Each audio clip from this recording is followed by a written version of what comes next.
بنٹی مرغی۔ ایک دفعہ کا ذکر ہے کہ ایک گاؤں میں ایک بوڑھی عورت رہتی تھی۔ اس کی ایک بیٹی تھی جس کا نام ہیرا تھا۔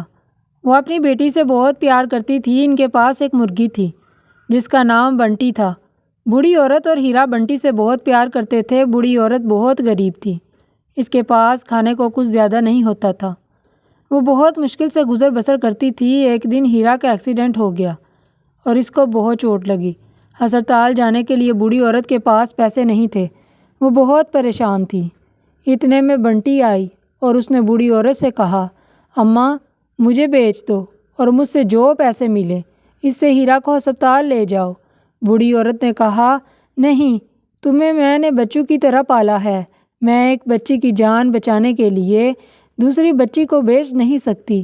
بنٹی نے کہا، آپ پریشان نہ ہوں، مجھے بیچو گے تو میں زندہ رہوں گی، اگر نہ بیچا تو ہیرا مر جائے گی۔ اماں ہیرا کو بچانے کے لیے مجھے بیچ دو۔ اور بوڑھی عورت نے بنٹی کا شکریہ ادا کیا اور روتے ہوئے بنٹی کو بیچ دیا اور ہیرا کو ہسپتال لے گئے۔ اس طرح سے بنٹی نے اپنی بہن جیسی دوست کی جان بچانے کے لیے خود کو ان سے جدا کر لیا۔ بوڑھی عورت اور ہیرا نے بنٹی کی قربانی کو ساری زندگی یاد رکھا۔ کس کس کو بنٹی کی قربانی پسند آئی ہے کمنٹ باکس میں بتائیں۔ ویڈیو پسند آئی ہے تو ویڈیو کو لائک کریں اور چینل کو سبسکرائب کریں۔